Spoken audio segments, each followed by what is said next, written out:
It's a new day on Bajor and some monks are in a cave. We're at a religious retreat hosted by a Vedek called Latha Mabron, but I wouldn't bother learning the name.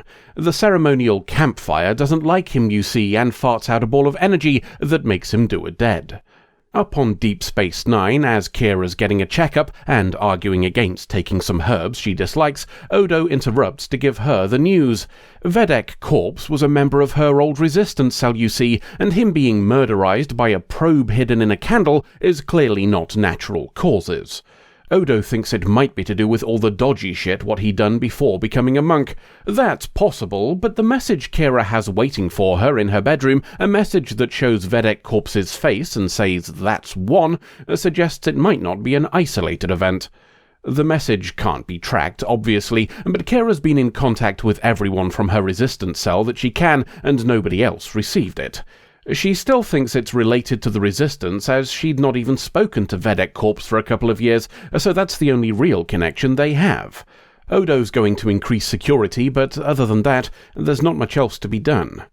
The worry takes a toll on Kira. She tells O'Brien that she slept poorly, and those herbs Bashir prescribed her interfere with sedatives, so she couldn't even force the matter. Not being able to do anything is the pisser, she says, so it's almost a relief when something happens.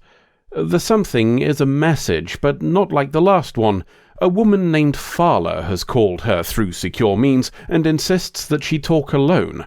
She's heard about Vedek Corpse and thinks she'll be next, so Kira redirects Dax and Worf to pick her up, them being on the way back from a jaunt elsewhere. As rescue attempts go, it's a pretty shit one. Trying to teleport her aboard the megashuttle therein goes very screwy indeed, and Fala becomes the second person whose name you didn't need to remember. We're back at DS9 and Bashir is scanning some deep-fried Fala. Odo thinks it was a gizmo that buggers up teleportation, one that's small enough to be hidden on someone's clothing or even implanted subdermally without them noticing. That's a Romulan doohickey, though one you can buy with the right connections, and whoever's doing this obviously knows their stuff, as we've got teleporter safeties that should have detected something dodgy, but didn't. Add that to our latest victim not officially being a member of the Resistance, but rather a deep cover informant, and you've got a perpetrator who's clearly far more than just a disgruntled civilian. It's also a perpetrator who's either very good or very lucky. Kira only finds the second message for her, one on a tablet Quark says was stashed in a booze delivery, because she overhears him playing it after breaking through the security. Whoever placed it either didn't expect Quark to be a dodgy git who likes to have a nosy, or planned his reactions down to the second. The third message comes as Kira's talking to Odo about Death 2. Somebody taps into his systems and makes the count 3 with a face Kira recognizes. It's the first we've heard about it though, so Odo calls Bajor and tells them to check it out. In the meantime, he suggests Kira get some rest, as there's nothing we can do here. A guard escorts her back to the O'Brien quarters where she's living for now and where we have another guard posted at the door. Bajoran security is as good as Starfleet's though, which is to say dogshit. Kira hears some bangs once in her bedroom and comes out with a weapon to find intruders. They're on our side at least, not that it means much to the unconscious guard on the floor. Say hello once more to Pharrell and Lupaza, former members of the Shakar resistance cell who we last saw as farmers when we met Shakar himself. The guard buggers off after receiving an explanation from Kira and an apology. Pharrell and Lupaza stowed away on a ship to get here once they heard about things kicking off, perhaps thinking that safety in numbers would offset 3 people being a bigger target. They brought her a gift, too, some more of those herbs Bashir had prescribed her, the ones that bugger up sedatives.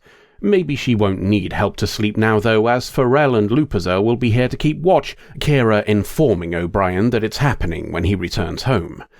Keeping watch might be wise too, as the third victim has now been confirmed.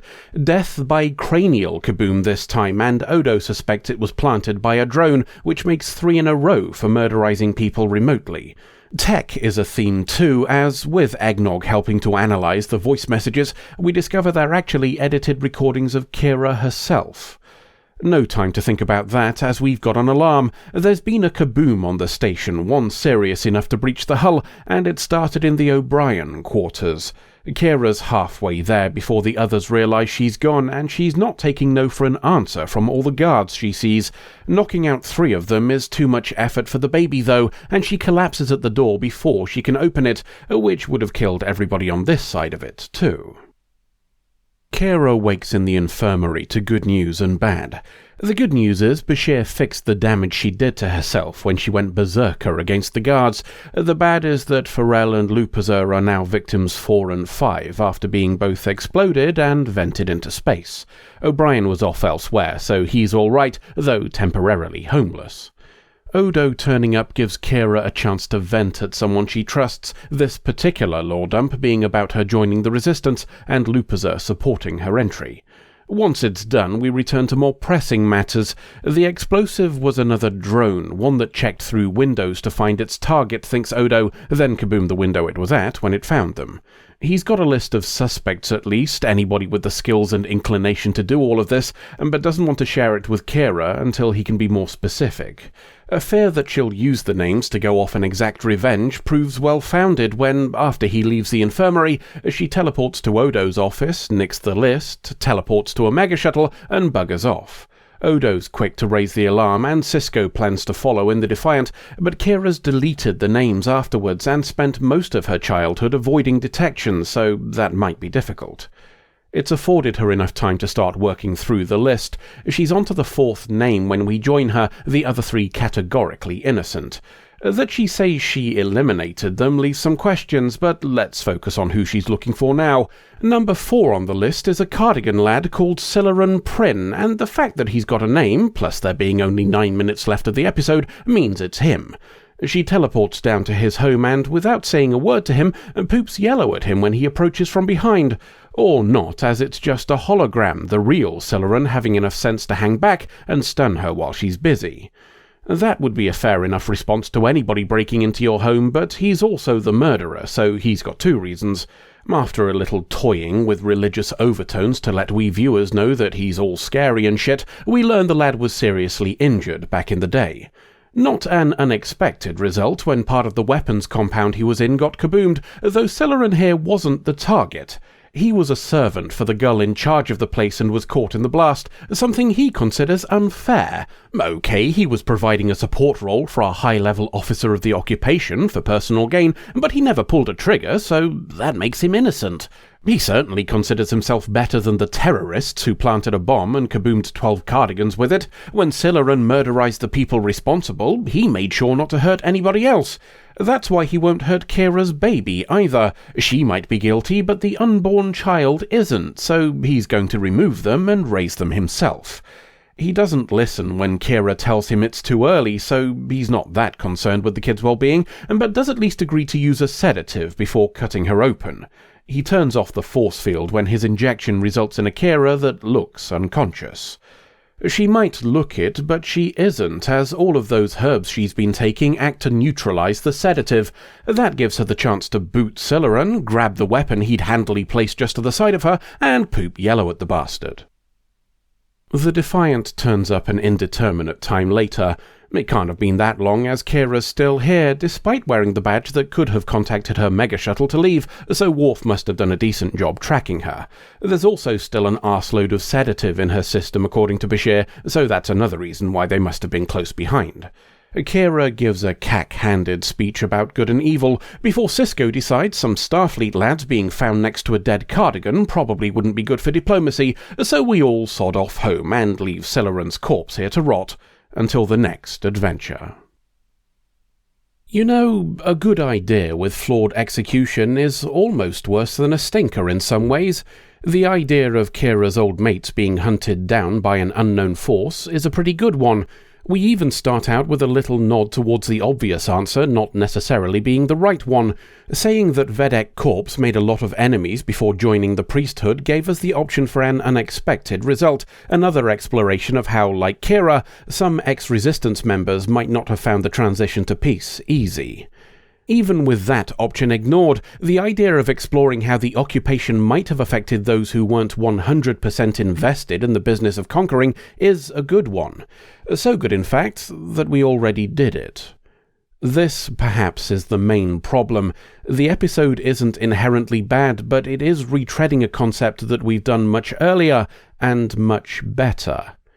Duet, from back in Season 1, explored much of the same themes of there being victims on both sides, and it did so with significantly more skill. By comparison, this feels like the straight-to-video sequel. That might be the main problem, but it's far from the only one. We feature another example of the same issue we had earlier this season when a minor character carked it on a crashed Jem'Hadar ship.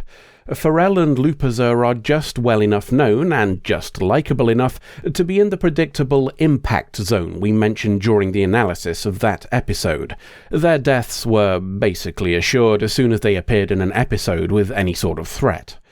The last 10 minutes are a problem too, a culmination you could generously describe as being a bit rough, or ungenerously describe as the arse falling out of the whole thing. That gets capped off with a frankly terrible speech at the end from Kira, something better suited to a bad Twilight fanfic. Nana Visitor did well to pretend that it wasn't just word salad throwing darts at a moral, so she at least deserves some points for being a professional.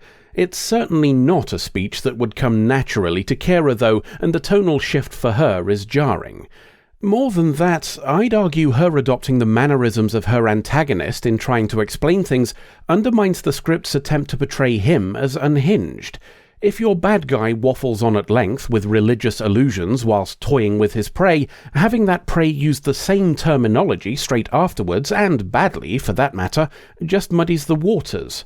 I get that the point of the episode was to show how two opposing sides can both consider themselves the victims, but that's not the same as copying the behaviour of one and pasting it onto the other. In the interest of balance, there is one criticism of the episode I've seen online that I don't personally agree with. Some people seem to think that Kira trotting off to do a bit of the old vengeance while pregnant is unrealistic, as is her laying out 3 guards. To start with the latter point, anybody who's seen more than a smattering of Trek knows that security is dog shit. That's their defining characteristic. They exist to prove a threat is threatening by getting beaten. Add that to their opponent being someone who's both their superior officer and heavily up the duff, and they're not exactly going to be fighting back with all they've got. As to the vengeance, well, we've already covered Kira's difficult transition from war to peace. Resistance fighting, while deeply unpleasant, was the closest thing to camaraderie she'd ever known and a significant portion of her formative years. Switching back to that mindset while under significant grief and stress is explanation enough. But what about the baby, I hear you cry? She was putting them in harm's way. Well, the baby was already in harm's way as far as she knew. She was the target of someone who'd killed 5 people. As far as she was aware, hanging about just gave them a chance to take shots at her. When somebody's using intricate plots against you, there's a fair argument to be made that the best thing you can do is be unpredictable. That it also plugs into her catharsis is just a bonus. That's about as much defending as I can bring myself to do, so let's end on a point of interest. Back in the Season 2 episode Paradise, we identified the crate Sisko was imprisoned in as a plastic pallet box used in industry. All fine and good, it's sort of pleasing in a way to know that a product from our time survived the centuries and is still useful 300 years into the future. We've since seen them all over the place, whether it's something to climb on to escape anti-riot procedures, or as cargo from incoming ships. We've seen them on other colonies too, as makeshift tables for a cave hospital, and that's just a sample of their appearances. It's fair to say then that for interstellar storage, this company has the container market sewn up tight. Imagine my joy then to discover that not only are this company's boxes in widespread use for storage, they can also double as walls. Silaran's home is made, at least in part, of exactly the same boxes. This window here bears the telltale shape of the door hatch Sisko crawled through a few years back. In fact, it looks like he stacked a pair of them with the holes together to make a sort of vertical saloon door. I don't know if this is the first example of them in construction, but it's the first one I've seen. Regardless, based on the many and varied uses of these things, whoever's manufacturing them in the 24th century must be making a killing. I wonder if this is where the Ferengi make most of their money. End of episode. So, we can't use normal controls because the whole system crashes if you touch it, and we can't use voice recognition because there's no telling what it'll do. That's pretty much the crux of it, yes. We could try the voice software again if you want, but we're rolling the dice for being put on some sort of watch list. Yeah, let's not do that. The magistrate's already got it in for me. We don't need to add any fuel to that particular fire. I don't suppose you've had any clever ideas for how we solve this one? Well, it's strange you should say that. It's not that strange. I read the script. We have a script? Sometimes. Anyway, go on. It's strange you should say that, as I've been consulting my reference material. You mean the Forbidden Library of Bum-Books? We are not calling it that. I think you'll find we already are. Anyway, what did you find, besides the obvious? Exasperated sigh. I found a magazine about unusual ways to interface with computer systems. One handy coincidence. Even more handy that it happened off-screen. He's a lazy bugger, that one. It only takes a few minutes to animate pulling something out. As the storage vessel in question, I think I prefer it this way. Anywho, the magazine featured what it called the most futuristic vision of the 20th century. It's called virtual reality.